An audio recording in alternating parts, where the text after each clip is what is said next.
My name is Elena Park. I'm 29, a senior software engineer, and for a while I genuinely thought I'd found the place where I would quietly build the rest of my career. 5 years ago, I joined a mid-sized tech company I'll call Vector Path Solutions. Not the real name.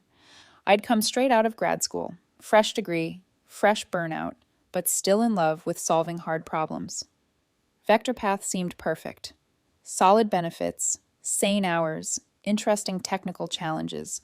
The kind of place where, if you kept your head down and shipped good code, you could look up one day and realize you'd been there a decade. For a while, that's exactly what it was. I started as a junior dev, fought my way through legacy code and badly documented APIs, took every brutal ticket nobody else wanted. I learned our platform inside out. After a couple of promotions, I ended up leading some of the more complex security-related work. I'm the kind of person who double-checks locks twice before bed, so designing secure systems felt weirdly natural. At home, my life was steady.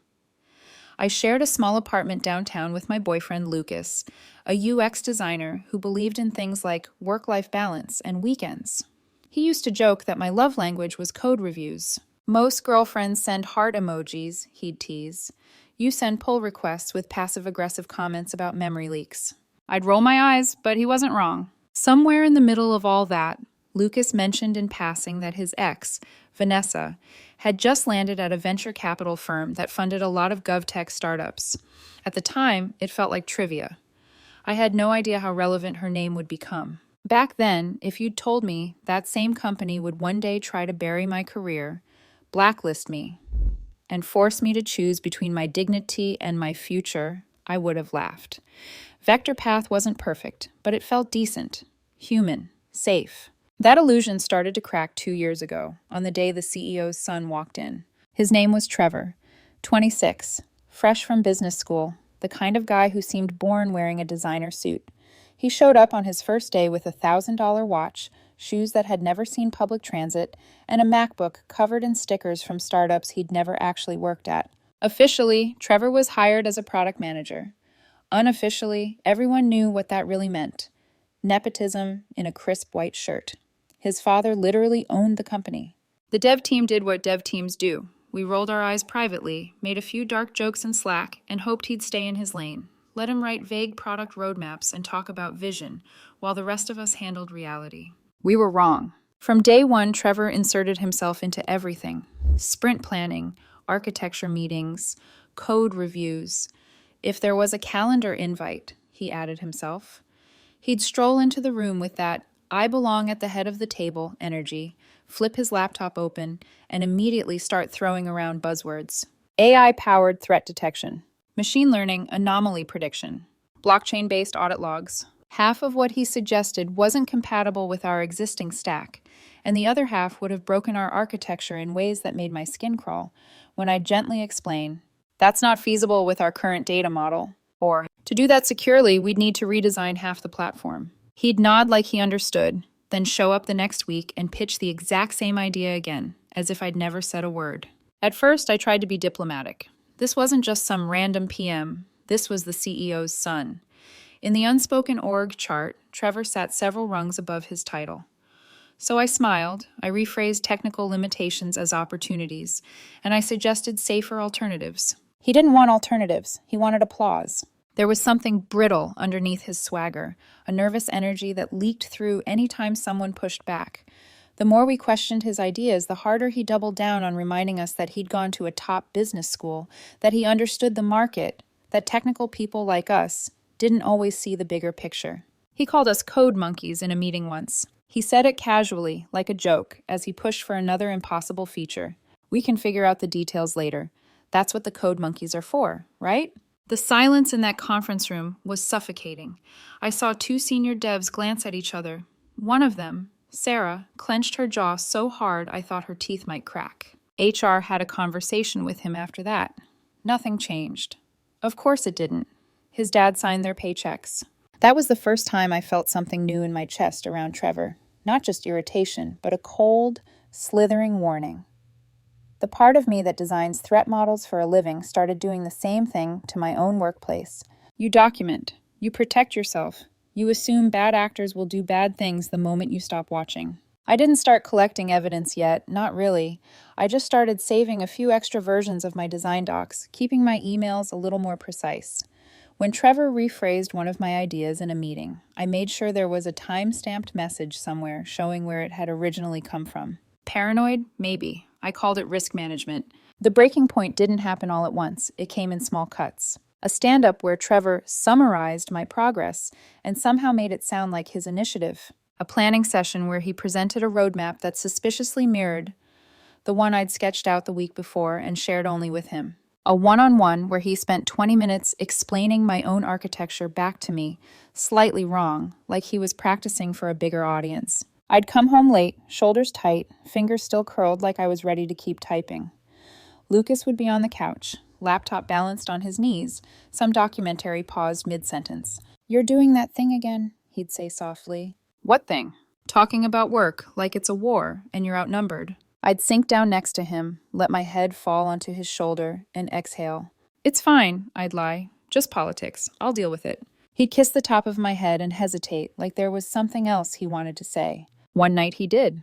"Babe, just promise me you won't let them walk all over you. You're the one actually building the things they brag about.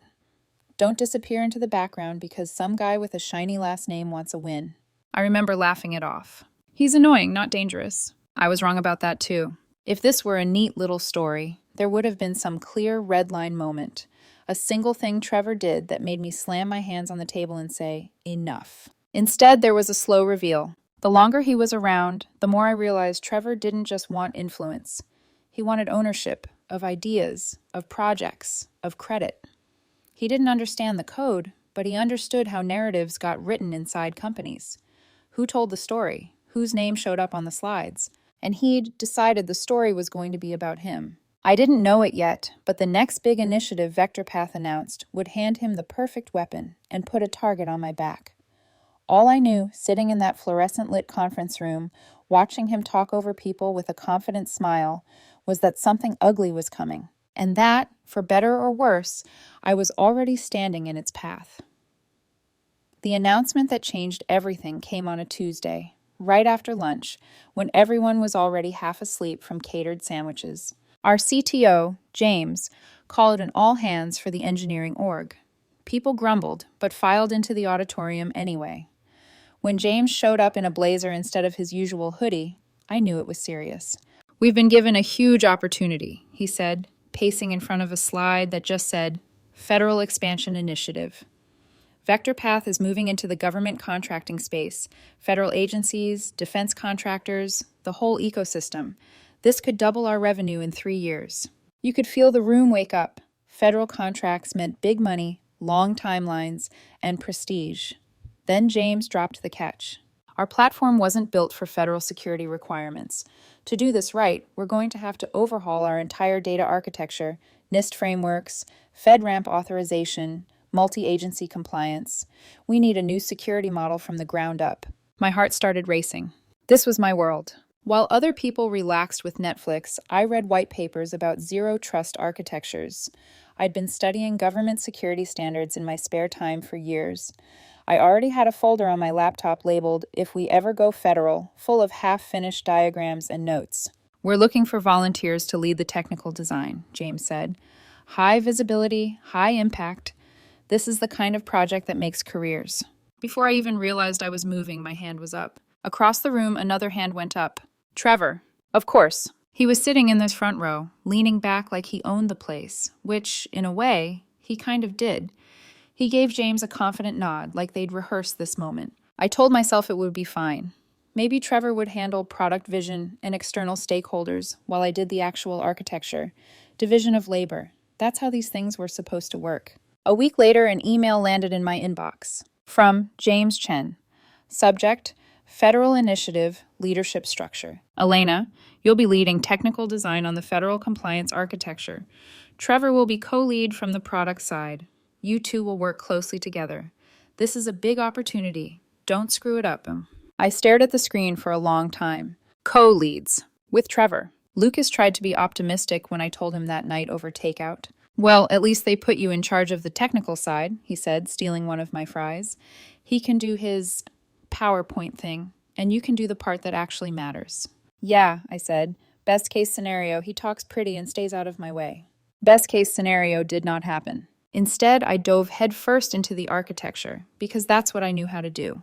If there was going to be a fight over credit, I wanted there to be no question about who had done the work. I spent days mapping out the requirements, federal data classification levels, cross-agency access constraints, audit logging rules that would make a paranoid auditor smile.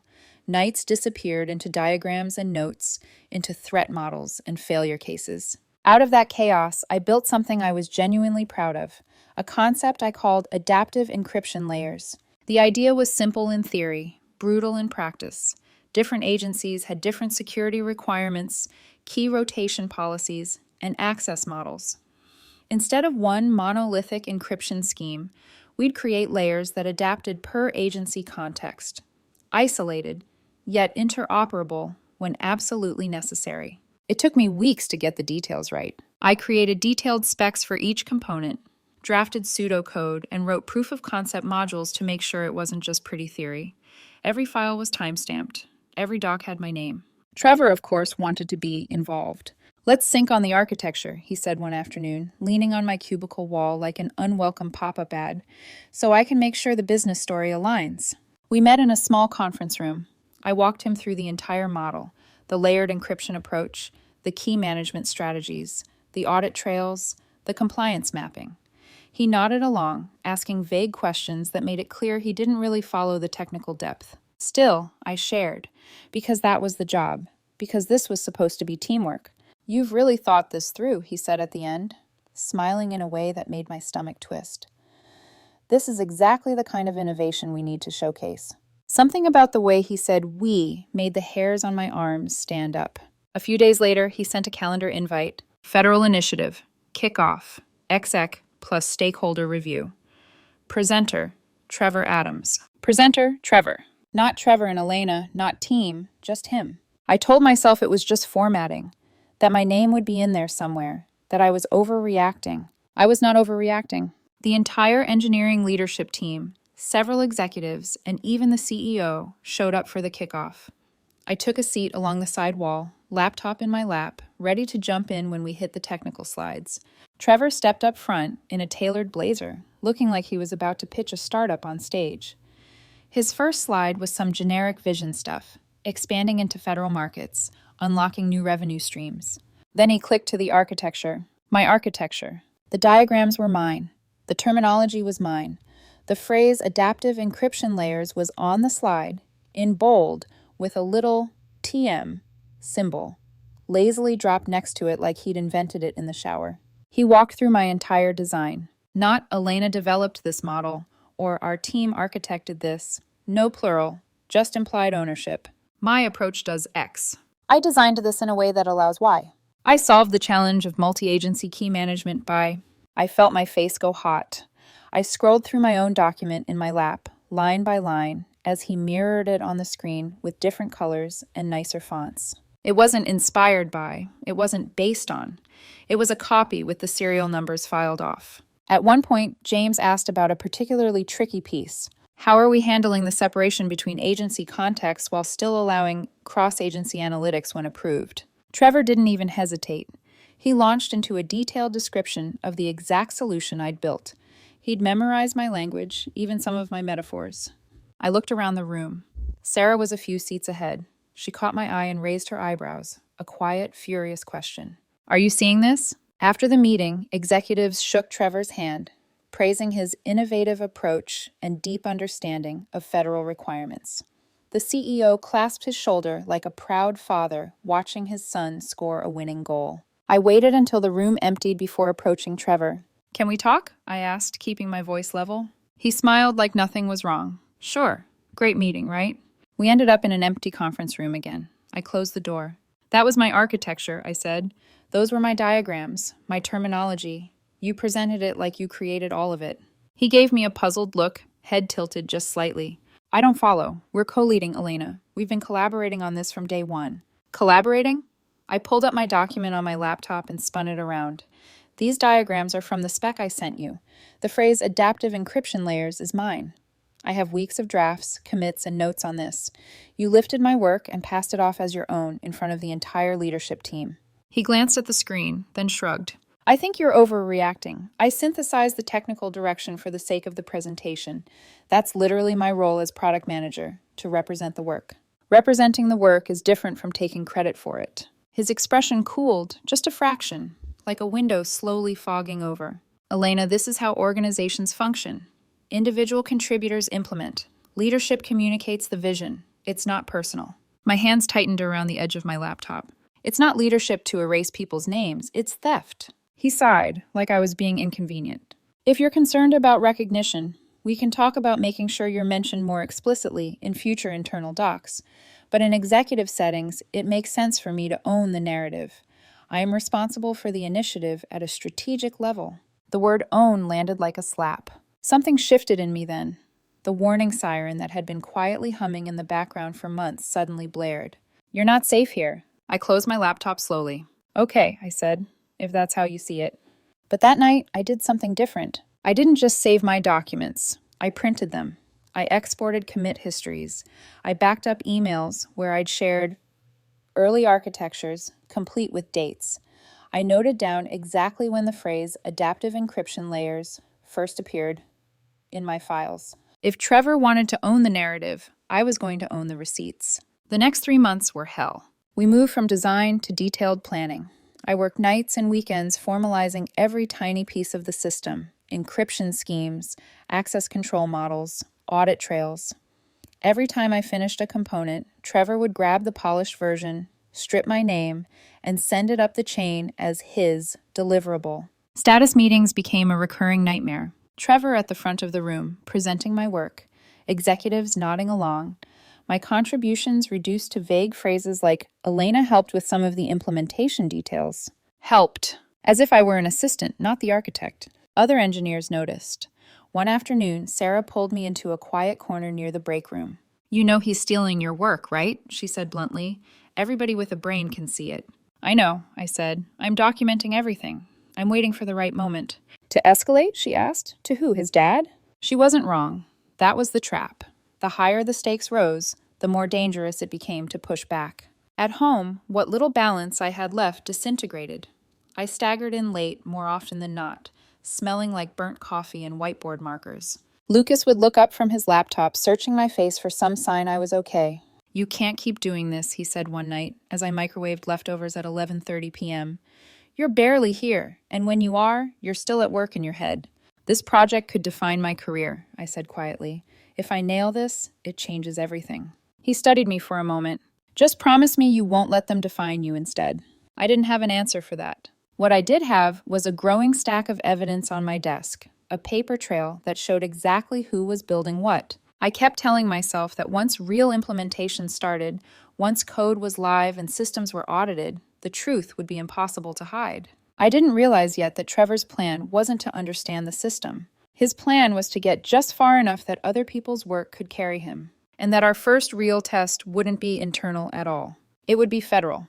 Month 4 of the project arrived like a storm front, quiet, slow-moving, but heavy with pressure. We were approaching the milestone that would determine whether VectorPath even had a shot at federal contracts, the preliminary authorization review. This wasn't some internal dog and pony show for executives. This was a federal oversight committee, actual government auditors who knew the difference between real architecture and buzzword soup. They weren't impressed by charisma. They weren't dazzled by clean slide decks. They cared about one thing. Could our system pass federal security standards without falling apart? For 3 weeks straight, I lived inside that presentation. I built diagrams. I prepared threat analyses. I rehearsed answers to questions that only someone who understood the architecture at the atomic level could answer. I created redundant materials, detailed documents, summary sheets, troubleshooting scenarios, because I knew how brutal those reviewers could be. If this went well, VectorPath could double its revenue. If this went badly, the entire initiative would die before it ever got started. 2 days before the presentation, I was in the small focus room near the back of the office, practicing a walkthrough of the adaptive encryption model. I was mumbling through the key rotation section when Trevor appeared in the doorway holding a coffee from the overpriced cafe downtown, the kind of place where they swirl foam art into little hearts. "Elena," he said, all breezy confidence. "Got a minute?" I paused my rehearsal, already annoyed. "Sure, what's up?" He walked in, plopped the coffee on the table, and pulled out a printed copy of the deck I'd spent weeks perfecting. "I've been reviewing the federal presentation," he said, flipping through the slides like he owned them. "I think it makes the most sense for me to deliver it." I stared at him, waiting for the punchline. It didn't come. "You're joking," I said carefully. "No," he said with a small shrug. "Given my role as product manager and my relationship with executive leadership, it's more appropriate for me to be the one in front of the committee." "Trevor, this is a deeply technical presentation. The committee is going to ask detailed questions about encryption protocols, access control, federated key management." "I built the system," he said lightly. "I can answer their questions." It felt like the floor tilted under me. "You didn't build it," I said. "I designed the architecture. I wrote the proof of concept code. I documented the entire compliance model. You don't even understand half the underlying mechanisms." His expression slipped. Not much, just enough to reveal something cold underneath. "You helped with implementation details," he said, "which I appreciate, but the architecture, the vision, that came from my strategic direction." I almost laughed, not because it was funny, but because it was insane. "Trevor," I said slowly, "I have documentation showing exactly where every part of this design originated. I have commit histories, timestamps, email chains, version drafts, everything. I can prove who built this system." He leaned back in his chair, crossing his arms. "I don't know what you think you're threatening me with," he said, "but the reality is that I'm the product manager. My name goes on deliverables. That's how organizations work. If you have an issue with chain of command..." He paused, letting the implication hang in the air. "Maybe you're not cut out for projects at this level." It wasn't a threat. It was a promise. He walked out of the room. I sat there for 20 minutes, staring at the slides he'd claimed, my hands shaking. That night, I went home and did the one thing I'd been avoiding for months. I documented everything, not just technical artifacts, a timeline, a narrative, a clean professional breakdown of every major decision, meeting, contribution, and authored document. By morning, I had a dossier. And that morning, I scheduled a meeting with the VP of Engineering, James, and the head of HR. The meeting. I walked in with a calm I didn't feel. My folder was thick, organized, undeniable. James and HR sat across the table with polite corporate interest. "Thank you for bringing this to our attention," HR said. "We take these concerns very seriously." I didn't hold back. I laid out everything. Drafted architecture documents with my name and timestamps. Early commit histories before Trevor even joined the project. Emails where I explained adaptive encryption layers to him. Detailed proof showing he presented my work verbatim. Authentication logs showing I generated every technical deliverable. "This isn't about recognition," I said. "This is about legal liability. Trevor can't present this architecture because he doesn't understand it. If federal auditors ask questions he can't answer, we lose the contract. Worse, we could get flagged for misrepresentation." James tapped his pen on the table, uncomfortable. "That is concerning," he admitted. "You're right that technical accuracy matters at this stage." HR nodded. "We'll investigate thoroughly. Please don't discuss this with any other employees. We want to resolve this the right way." I left feeling cautiously hopeful. I'd followed protocol. I'd been professional. I'd brought irrefutable evidence. There was no way they wouldn't see reason, right? They didn't see reason. The next day, Trevor delivered the federal presentation. I wasn't even allowed in the room. I sat in the back of the building, refreshing Slack for updates, stomach twisted in knots. He used my briefing notes. He used my diagrams. He used my architecture. And somehow, miraculously, he survived the Q&A with answers I had spoon-fed him. The committee approved the preliminary review. Executives celebrated like they'd won a championship. The CEO openly called Trevor the future of this company. I got a quick office Slack message from James. "Good news. Committee approved. Great work, Elena." Great work, my work, his credit. The HR meeting. The knife in the ribs. That Friday afternoon, I got an email. "HR would like to meet with you. Please come to conference room 3B at 2:00. When I walked in, HR, James, and a man I'd never seen before, legal counsel, were waiting. Their faces were already apologetic. That was how I knew. We completed our investigation, HR said gently. Unfortunately, we found your allegations were not substantiated by the evidence. What? My voice cracked. I brought you timestamps, documentation, everything. Legal guy pushed a folder across the table. The documentation shows collaboration between you and Trevor, he said. As product manager, it's appropriate for him to represent technical work in external presentations. He didn't collaborate, I shot back. He plagiarized. HR shook her head with a pitying look that made my stomach twist. Elena, making unfounded accusations against colleagues, especially in leadership, creates a hostile work environment. Hostile, because I told the truth. We need to discuss your future at Vector Path, legal counsel added smoothly. My future? He opened the folder. We're prepared to offer you a voluntary separation package, 3 months of salary, continuation of benefits, and a neutral reference. In exchange, you'll sign a mutual NDA and a separation agreement. It's in everyone's best interest. And if I don't? I asked, even though I already knew. Then we proceed with termination for cause due to creating an adversarial environment. That would mean no severance, no benefits, and a negative mark on your employment record that may impact future opportunities. Translation: sign this and disappear quietly, or we destroy you. I was 27, terrified, alone in a room full of people who had already decided my fate. I signed. They escorted me out of the building within the hour. I didn't even get to pack my things. They mailed them later in a cardboard box. Inside it was a framed team photo, a branded mug, and my notebook, the one place I'd recorded the earliest drafts of the architecture Trevor had stolen. Everything else, my career, my reputation, my future, had been carefully, surgically removed. And it only got worse from there. The weeks after they escorted me out of the building were a slow, suffocating freefall. At first, I woke up every morning thinking there had been a mistake, that HR would email, that some executive would realize the legal risk of what they'd done, that someone with authority would ask why the woman who built their entire compliance architecture was suddenly gone. No one emailed, no one called. Vector Path didn't just erase me internally, they erased me externally too. One by one, job prospects evaporated. I'd get through multiple interview rounds with a company.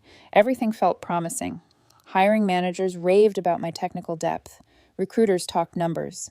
Then they'd run references. And suddenly, after careful consideration, we've decided to move in another direction. 7 times. 7 final round rejections, all within 24 to 48 hours of contacting Vector Path. The pattern was unmistakable. They hadn't just kicked me out. They'd poisoned the industry well. I moved into my parents' basement because I couldn't afford rent anymore.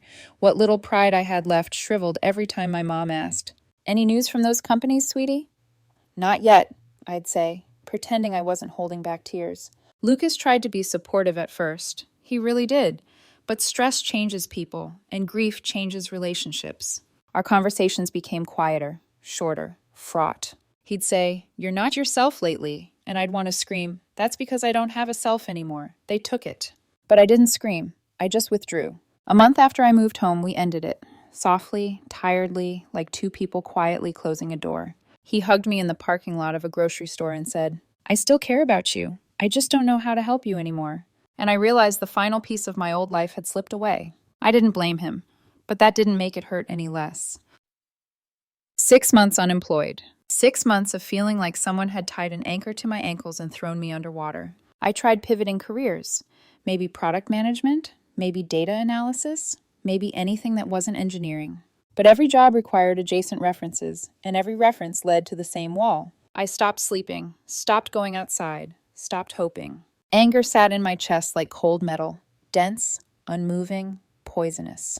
I replayed every moment with Trevor, every meeting where he smiled while pushing a knife into my back, every time I'd chosen diplomacy over confrontation, every instance where I hadn't fought hard enough to protect myself. The thing about sitting in darkness long enough is that your eyes start adjusting. You start seeing shapes, contours, patterns. And somewhere in that darkness, I began to suspect something. Vector Path hadn't just let Trevor steal my work. They'd helped cover it up. And then, out of nowhere, a message. One evening, while scrolling LinkedIn out of habit more than hope, a new notification popped up. "Graham Norton has sent you a message." The name didn't ring a bell. His headline did, Sentinel Systems, Director of Federal Security Programs. Sentinel Systems, a respected cybersecurity consulting firm deeply tied to federal projects. The message was short. Heard about your work on federal compliance architecture. Interested in discussing opportunities. Coffee? My first thought was, scam.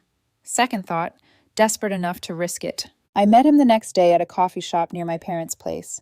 He looked military. That was the first word that came to mind. Buzzed hair, weathered hands, calm, direct eyes. No small talk. He sat down, folded his hands, and said, I know what happened at Vector Path. My stomach dropped. What do you mean? I know Trevor stole your work. I know you designed the adaptive encryption model, and I know they fired you for trying to get credit for it.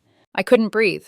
How do you know that? Graham leaned back. Because Trevor is shopping that architecture around as the foundation for his new startup, Federal Secure, and he's doing it badly enough that people in the federal contracting space are starting to ask questions. For a moment, my world froze. Trevor had taken my work and tried to turn it into his own company? Graham continued calmly. I saw his pitch deck. Something didn't add up. The architecture was too sophisticated for someone with his background, so I did some digging. Found your old forum posts, your conference comments, your open source contributions, all predating Trevor's innovation. My pulse hammered in my ears. He wasn't done. And one more thing, Xian, he said, sliding a business card across the table. Vanessa Liu, the VC from Redwood Capital, forwarded Trevor's deck to one of our contacts with a note that said, and I quote, "This guy didn't come up with this." Vanessa, Lucas's ex, the one who worked in VC, the one whose name seemed insignificant months earlier. Threads I hadn't even known existed were weaving together. I exhaled shakily. What? What do you want from me? Simple, Graham said. Come work for Sentinel. We need someone with your expertise. And in this role, you'd attend conferences, join expert committees, talk to federal reviewers, all the same spaces Trevor is trying to enter. He paused. You wouldn't be violating your NDA. You wouldn't be naming names. You'd just be present, competent, hard to ignore. And when someone else, someone without the skill, tries to pass off your architecture as theirs, he gave a thin, feral smile. People notice. For the first time in months, anger inside me shifted. It wasn't cold metal anymore. It was fire. What do I have to do? I asked quietly. Graham reached for his coffee. Just do your job exceptionally well. The rest will happen on its own. 2 weeks later, I was signing papers at Sentinel Systems. The salary was good. The work was meaningful. The team treated me like a human being instead of a threat.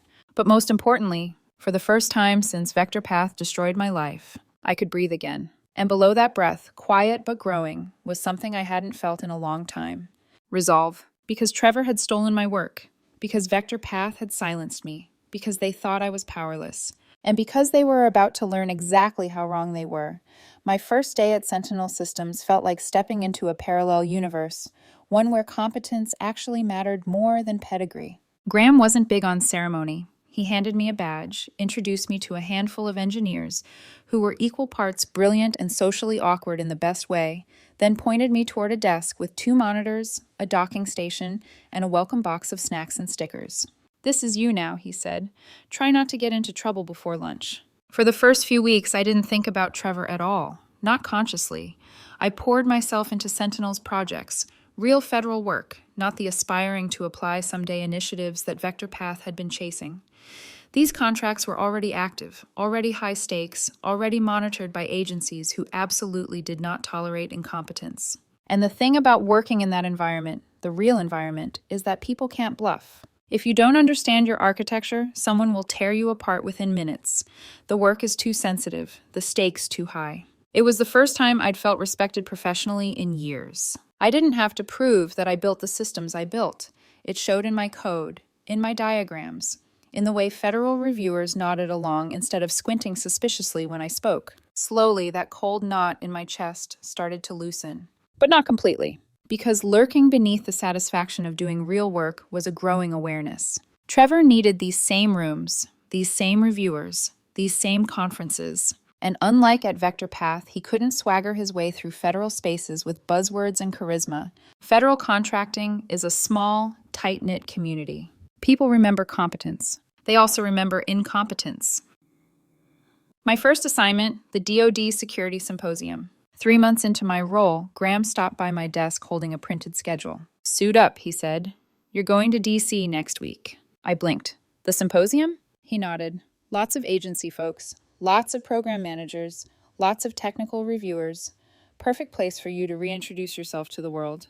My palms instantly went clammy. It wasn't fear, it was adrenaline. "I won't have to name names or—" "No," Graham cut in. "You follow your NDA to the letter. You don't mention Vector Path or Trevor or Federal Secure."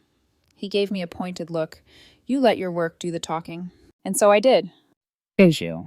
The symposium was overwhelming. Hundreds of experts from agencies and defense contractors, uniforms and suits and badges everywhere, panels on encryption, secure mobility, zero trust architecture. Every hour was a fire hose of information. But when I spoke, people listened. When I asked questions, reviewers leaned forward. When I broke down theoretical adaptations for multi-agency encryption during a roundtable, someone from the NSA actually said, "That's an elegant solution. Why hasn't anyone proposed that before?" I simply shrugged, because saying I already did, but a sociopath stole it, would have violated my NDA. By the end of the second day, I'd had more substantive technical conversations than I'd had in my last 6 months at Vector Path combined. That's when Graham found me near the coffee station. "You made an impression," he said, handing me a cup. "What kind?" "The memorable kind." He said it like a warning and a compliment at the same time. And then the inevitable happened. A month later, the official schedule came out. Federal Secure, Trevor's new startup, had been invited to present at the next DoD symposium. I stared at the email, pulse pounding. "He's really doing it," I whispered. Graham leaned back in his chair. "Let him. You know he'll use my architecture." "I'm counting on it," he said. The symposium where everything cracked open. The room was packed. Startup founders, government reviewers, investors, analysts. People whispered about Federal Secure, like it was the hot new player in town. I slipped in quietly and took a seat in the back corner. Trevor walked onto the stage wearing a suit that probably cost more than my laptop. He looked polished, sleek, confident. And then he opened his deck. Slide 1. Adaptive Encryption Layers, TM. A new paradigm. I actually smiled. He really was going to try it. As he spoke, I watched the room, not the slides. Some listeners nodded politely. Some scribbled notes. But several reviewers, especially those from NSA and DHS, started frowning. Not because the architecture was bad, because it was too good. Too complete, too refined. Far beyond what a business school PM should have been able to produce. Trevor didn't seem to notice. He was in full pitch mode. Our approach allows seamless cross-agency data access while maintaining isolation through dynamic encryption layers. A hand shot up from the front row. It belonged to a senior NSA cryptographer known for being terrifyingly sharp. "Can you walk us through your key rotation strategy across agencies with conflicting refresh requirements?" he asked. Trevor smiled tightly. "Well, we leverage industry-leading—" "No," the cryptographer cut in. "I mean specifically, how are you handling asynchronous rotation cycles? What mechanism synchronizes refresh states across divergent authority domains?" Trevor blinked. "Well, the mechanism is integrated with, Silence spread across the room like a spill. A second reviewer raised her hand. "What's your approach to maintaining separate encryption contexts while still allowing cross-agency analytic queries? Are you partitioning the key spaces or using a federated model?" Trevor swallowed hard. "We, use the method that best suits the agency's needs?" The room shifted, subtle at first, then unmistakable. People leaned back, crossed their arms, scribbled sharper notes. Trevor was bleeding, and they could smell it. A third reviewer jumped in. "You mentioned dynamic re-encryption on the fly. What's your computational overhead? How do you guarantee performance under classified load conditions?" His face went pale. He started stringing buzzwords together. Cutting-edge protocols, optimized security layers, dynamic adaptability frameworks. None of it made sense, not technically, not even linguistically. Several attendees glanced around confused. A few shook their heads. One got up and quietly left. Another followed. Trevor kept talking, voice trembling slightly, trying to ride the momentum of his own pitch deck. But the spell had broken. The mask had slipped. By the time his session ended, the applause was thin and uncomfortable. And that's when it happened. A DHS reviewer I'd spoken to the day before spotted me in the back of the room. His eyes widened slightly. Recognition. He whispered to the NSA cryptographer beside him. Both of them looked at Trevor, then at me, then at Trevor again. Understanding bloomed on their faces. Not spoken, just known. They approached me afterward. "Can we ask you a few general questions?" the NSA cryptographer said with careful emphasis. "Of course," I replied, equally careful, "as long as they're theoretical." And so we talked about encryption layers, about cross-agency contexts, about real security architecture, not polished vaporware. I never mentioned vector path, never mentioned Trevor, never violated my NDA. I didn't have to. The contrast between someone who understood the system and someone who memorized a slide deck was damning enough. By the end of the day, Federal Secure had been quietly marked. Requires additional scrutiny. In government contracting, that's a death sentence. Trevor didn't know it yet, but the unraveling had already begun. If Trevor's disastrous symposium performance was the spark, what happened next was the wildfire. Federal Secure didn't implode overnight, not in a dramatic, cinematic way. It unraveled quietly, like a rope fraying strand by strand until it finally snapped. And once the snapping started, the sound echoed everywhere. The investor exodus. 2 weeks after the symposium, whispers rippled through the industry. Federal Secure's technical claims aren't adding up. Their founder can't answer basic compliance questions. Someone else designed that architecture, someone not on his team. Venture capital firms, especially the ones connected to federal spaces, are paranoid by nature. They have to be. One hint of misrepresentation and millions of dollars could vanish. Redwood Capital, Vanessa's firm, was the first to pull out. I only knew because Vanessa herself emailed Graham, who forwarded it to me with a 3-word message. "He's done for." The email she'd sent included this line: "We have concerns about the authenticity and authorship of the technical IP Federal Secure is claiming. We are withdrawing our term sheet effective immediately." After Redwood bailed, other investors followed like dominoes. No one wanted to be the firm caught backing someone who couldn't defend his own encryption model under scrutiny. And Trevor? He scrambled. He tried hiring security experts to retroactively explain his architecture. He hosted webinars full of vague diagrams and nonsense jargon. He posted motivational threads on LinkedIn about embracing adversity. It didn't matter. People had seen behind the curtain. Enter the FT. Around this time, Graham leaned against my desk one morning, sipping his coffee like it was any other Wednesday. "I spoke with a friend at the FTC," he said casually. I slowly lowered my keyboard. "What kind of friend?" "The kind whose job is to investigate fraudulent business practices." My pulse quickened. "I can't violate my NDA, Graham." "You won't," he said, "but you can point them toward publicly available information." And so I did.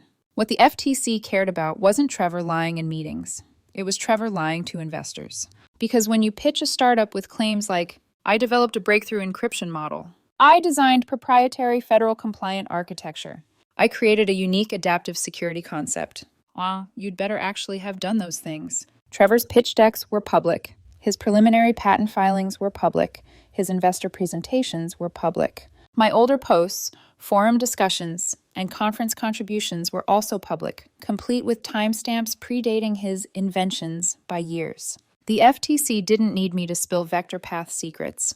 They only needed to compare dates. And the dates told a story. Then came the investigation into vector path. This part I didn't see coming. Once regulators started examining Federal Secure, the next logical question was, where did Trevor get the intellectual property he claimed to have developed?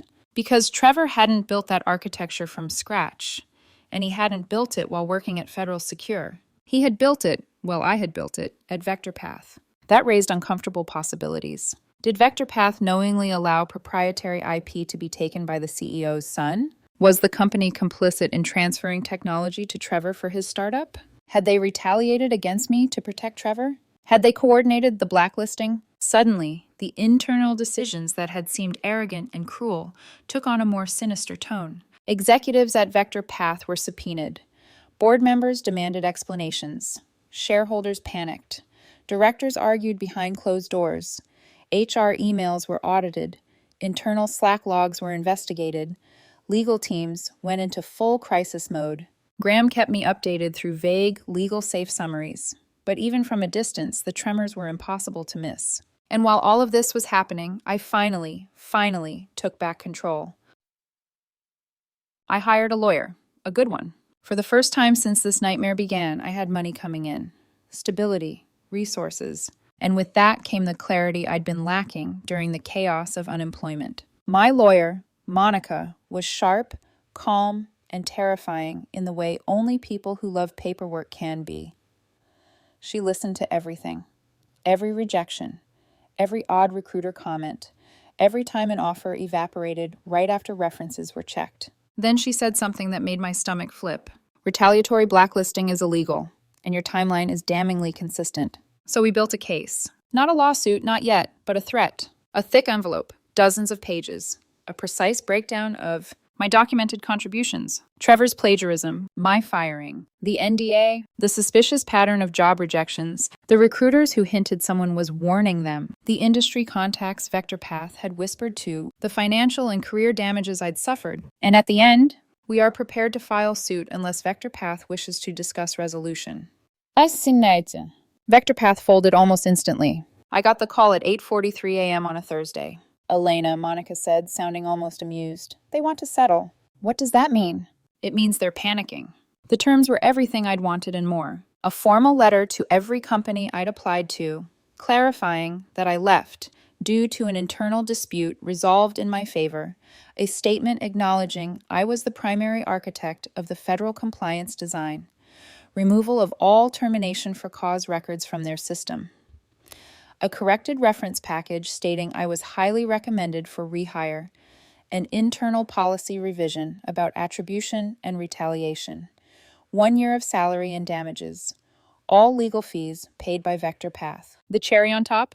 The CEO, Trevor's father, had to sign every document personally. A week later, he quietly announced his retirement. No speeches, no farewell party, just gone. And Trevor? Federal Secure collapsed. Investors fled. Government agencies blacklisted the company. Regulatory flags piled up. Employees quit. Partnerships dissolved. Trevor tried to hire real engineers to salvage the architecture, but by then, no one with actual expertise would touch his sinking ship. And eventually, the FTC ruling hit. Heavy fines, restrictions, a finding that he had materially misrepresented technical capabilities to investors. His career? Over. Ashes. Meanwhile, I was thriving. Sentinel Systems was acquired by a major defense contractor, and my role expanded. I led new federal projects, ones built properly, ethically, with credit given where due. My salary doubled. My name appeared on white papers, in conferences, in federal briefings. Not Trevor's name, mine. Because this time I refused to be invisible. The day it all came full circle. I was in D.C. for a federal summit, presenting a new secure distributed architecture. The room was full. The questions were sharp. And I answered all of them with the calm certainty of someone who actually understands the system she built. Afterward, as people gathered around to ask follow-ups, I saw someone lurking near the door. Trevor. He looked smaller, not physically, existentially. He waited, lingering, as though he wanted to approach. Maybe to apologize, maybe to defend himself, maybe to ask for another chance. I didn't let him get close enough to find out. I gathered my notes, turned away, and walked right past him. No eye contact, no acknowledgement. Not out of cruelty, but because some people do not deserve the energy required to hate them. And yet, it wasn't over. Because the real closure, the real transformation, was still ahead. If the collapse of Federal Secure was Trevor's downfall, what came after became my rebirth. Not the dramatic kind you see in movies. No swelling music, no fiery montage of triumph. It was quieter than that, more deliberate, more earned. Because once the smoke cleared, I had something I hadn't had in years. Agency. The power to decide who I was, what I wanted, and what I refused to tolerate ever again. Passion. A new beginning, a new company, a new standard. After Sentinel Systems was acquired by a major defense contractor, the integration process elevated everyone's responsibilities. My title changed to Senior Solutions Architect, Federal Programs. And for the first time in my career, my work wasn't just respected, it was sought out. I presented at summits. I authored papers. I mentored junior engineers. I built architectures that actually went into production, not pitch decks, not theoretical fantasies, but real systems keeping real agencies secure. There was a moment, about a year after everything happened, when I realized I wasn't looking over my shoulder anymore. VectorPath's Whisper campaign had evaporated. Trevor's shadow was gone. And I wasn't the terrified woman sitting in her parents' basement anymore. I was someone people listened to, someone people trusted, someone who had survived. The LinkedIn request. One afternoon, while skimming through notifications, I saw a name I hadn't expected to ever see again. Trevor Adams has sent you an invitation to connect. The audacity. Part of me wanted to laugh. Part of me wanted to delete it instantly. Instead, I let it sit, unread, unanswered. A small reminder. I don't owe him closure. I don't owe him forgiveness. I owe him nothing. And that, more than anything, proved that I'd moved on. The message from Lucas. Around the same time, I got a text from an old number. Lucas. He'd heard through mutual friends that I had landed on my feet, that I was thriving, that things had worked out. He asked if I wanted to grab lunch, not to rekindle anything, just to catch up. So I met him. It wasn't emotional, it wasn't romantic, it was peaceful. He apologized, not for leaving, but for being overwhelmed by something he couldn't understand at the time. And I accepted it, because he wasn't the villain in my story. He was someone who didn't know how to stay afloat with me when the tide rose too fast. We parted with a hug and a promise to stay in touch. But as I walked away, I knew something important. We were both exactly where we were supposed to be. Protecting others, becoming the person I needed. At my new job, I made one thing clear. Credit matters, authorship matters, integrity matters. Some engineers thought I was intense about documentation. Commit histories, meeting logs, author tags, version notes, but I didn't apologize. I'd lived the alternative. And then one day, a junior engineer named Jake came to me, nervous and fidgeting. Elena? I think my manager is presenting my design doc as a team effort when I did all the work. His voice cracked halfway through. I saw myself in him, old me, the me before everything fell apart. So I asked the first question that mattered. You documented everything, right? Jake nodded. Commits, emails, prototypes, all time-stamped. Good, I said. Here's what you're going to do.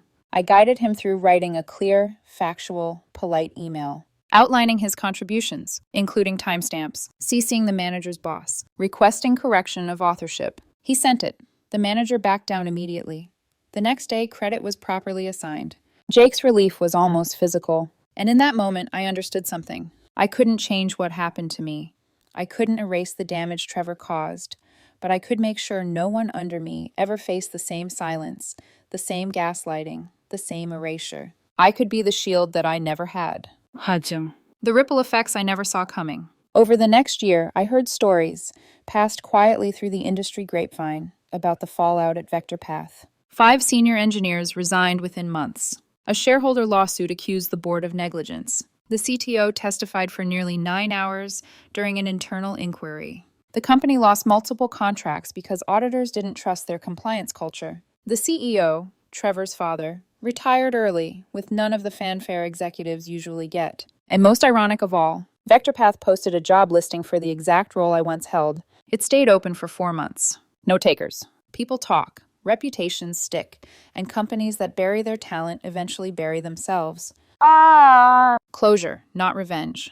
People often ask me if I regret anything. If I wish I'd stayed quiet. If I wish I'd avoided the conflict. If I wish I hadn't pushed back. No, because staying silent would have meant accepting a world where theft wins and integrity loses, where the loudest voice takes credit and the most competent person is disposable. Everything that happened shaped me, hardened me, refined me. I didn't destroy Trevor's career. He destroyed it himself. I simply stopped shielding him from the consequences. The final lesson, the one that stayed with me. Sometimes people think burying someone will keep them quiet. They forget that buried things grow. They forget that pressure can turn someone into something stronger, sharper, impossible to break. They forget that the person they tried to erase might one day stand on the stage they once stole and walk past them without even slowing down. Because justice isn't always loud. Sometimes it's quiet, calm, steady. Sometimes justice is simply becoming the version of yourself that they were afraid you'd become. And on the day I realized that, standing in my office overlooking the Capitol, reviewing my next architecture proposal, I finally felt it. Peace. Real, unshakable, earned peace.